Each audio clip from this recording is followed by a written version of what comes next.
श्री महागणाधिपतये नमः। ओम श्री उमा महेश्वराभ्याय नमः। वाल्मीकि गुरुदेव के पद पंकज शिरनाय सुमिरे मात सरस्वती हम पर होवे सहाय। मात पिता की वंदना करते बारंबार। गुरुजन राजा प्रजाजन नमन करो स्वीकार। हमें कथा सुनाते राम सकल गुण धाम की। हमें कथा सुनाते राम सकल गुण धाम की। जे रामायण है पुण्य कथा श्री राम की। जम्बूद्वीपे भरत खंडे आर्यावर्ते भारतवर्ष एक नगरी है। विख्यात अयोध्या नाम की यही जन्म भूमि है। परम पूज्य श्री राम की हमें कथा सुनाते राम सकल गुण धाम की। ये रामायण है पुण्य कथा श्री राम की। रघुकुल के राजा धर्मात्मा चक्रवर्ती दशरथ पुण्यात्मा। संतति है तू यज्ञ करवाया। धर्म यज्ञ का शुभ फल पाया। नृप घर जन्मे चार कुमारा। चारों भ्रातों के शुभ नामा। भरत शत्रुघ्न लक्ष्मण रामा। गुरु वशिष्ठ के गुरुकुल जाके अल्पकाल विद्या सब पके। पूर्ण हुई शिक्षा रघुवर पूर्ण काम की। हमें कथा सुनाते राम सकल गुण धाम की। हमें कथा सुनाते राम सकल गुण धाम की। ये रामायण है पुण्य कथा श्री राम की। मृदु स्वर कोमल भावना रोचक प्रस्तुति ढंग। एक एक कर वर्णन करे लौकुश राम प्रसन्न। विश्वामित्र महामुनि राई इनके संग चले दो भाई। कैसे राम ताड़का मारी कैसे नाथ अहिल्या तारी। मुनिवर विश्वामित्र तब संग ले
समृद्धि श्री घर घर आई।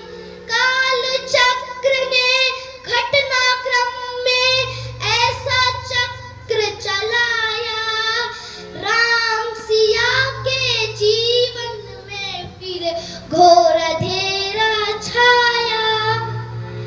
अवध में ऐसा एक दिन आ, निष्कलंक सीता प्रजा ने मिथ्या दोष लगाया। अवध में ऐसा एक दिन आया, जल्दी सिया जब तोड़कर सबने नाते, मोह के पाषाण हृदयों में अंगार जगे विद्रोह की। ममता में ही माओ के आंचल भी सिमट कर रह गए, गुरुदेव ज्ञान और नीति के सागर भी घट के रह गए। ना रघुकुल नायक कोई न सिया का हुआ सहायक। मानवता को खो बैठे जब शुभ्रनगर के वासी, तब सीता को हुआ सहायक वन का एक सन्यासी। उन ऋषि परम उदार का वाल्मीकि शुभ नाम, सीता को आश्रय दिए ले आए निज धाम। रघुकुल में कुलदीप जलाए, राम के दो सुत ने जाए। श्रोतागण, जो एक राजा की पुत्री है, जो एक राजा की पुत्र वधू है और एक चक्रवर्ती राजा की पत्नी है, वही महारानी सीता वनवास के दुखों में अपने दिन कैसे काटती है।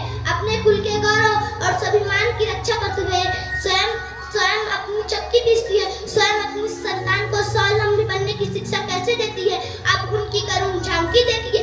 जनक दुलारी कुलवधू दशरथ जी की राजरानियों के दिन वन में बिताती है। रहते थे घेरे जिसे दासों दासी, आठों या दासी बन अपनी उदासी को छुपाती है। जगमाता हरि प्रिया लक्ष्मी स्वरूपसी, कुटती है धान भोज सोया मुँह बनाती है। कठिन कुल्हाड़ी लेके लकड़ियाँ काटती, कर्म में लिखे कुपर काट नहीं पाती है। फूल भी उठाना भारी, जिससे सुकुमारी को था दुख भरी जीवन बोझ वो उठाती है। अरे धांगिनी रघुबीर की वह